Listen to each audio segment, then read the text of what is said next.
Pour qu'un stade devienne légendaire, il faut des émotions et des exploits. Et depuis quelques temps, le Roazhon Park, anciennement le stade de la Route de l'Orient, s'inscrit dans le paysage des stades français et se grave dans la légende du Stade Rennais. Découvrons son histoire.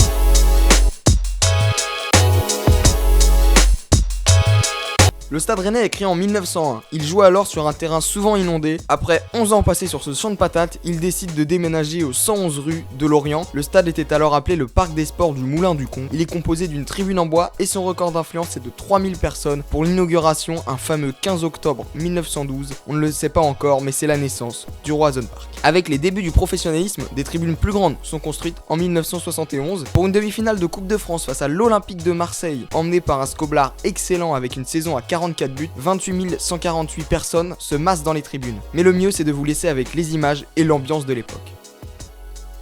Le Stade Rennais recevait l'Olympique de Marseille en match retour de demi-finale de Coupe de France de football. Plus de 27 000 spectateurs, une ambiance indescriptible, véritablement, c'était un grand jour, le grand jour du football à Rennes hier soir. Dans le stade, c'est du délire, à la mi-temps, les deux équipes sont à égalité, un but par.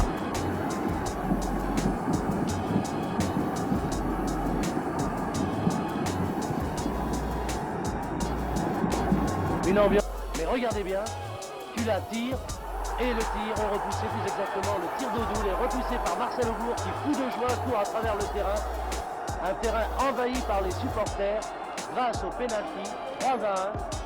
Eh bien, Rennes ira en finale de la Coupe de France de football et jouera contre l'Olympique Lyonnais le 20 juin prochain. Le Stade Rennais gagnera 3-2 au pénalty et ira glaner sa deuxième Coupe de France face à Lyon, victoire 1-0 grâce à ce but de Guy. Faisons un saut dans le temps, en 1986. Alors que le Stade Rennais fait l'ascenseur entre la Ligue 1 et la Ligue 2, un projet est amorcé.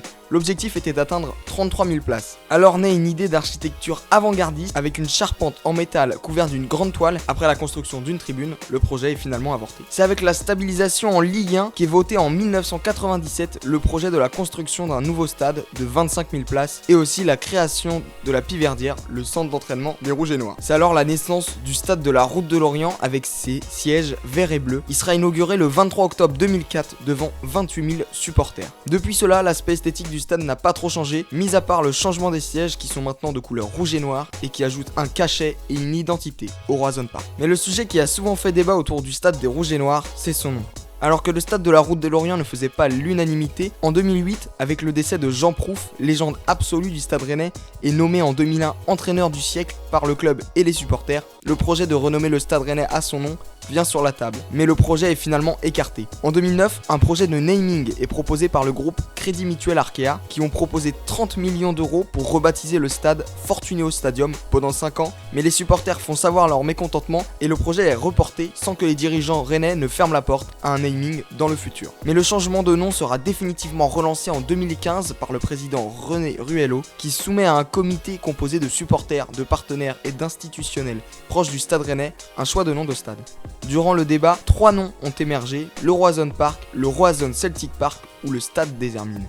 C'est finalement le Roazhon Park qui sera retenu et qui sera inauguré le 12 juin 2015. L'ambiance au Roazhon Park est meilleure de jour en jour et les exploits de nos Rennais sur la pelouse aident avec un superbe parcours en Coupe d'Europe et aussi une victoire récente face au PSG en ce début de saison et le Roazhon Park commence à vraiment se faire connaître, notamment pour nos tifos fabuleux. J'espère que cette vidéo vous a plu, je vous attends dans les commentaires. Quant à moi, je vais vous quitter avec ces images futuristes d'un Roazhon Park, images proposées par Garuda Productions.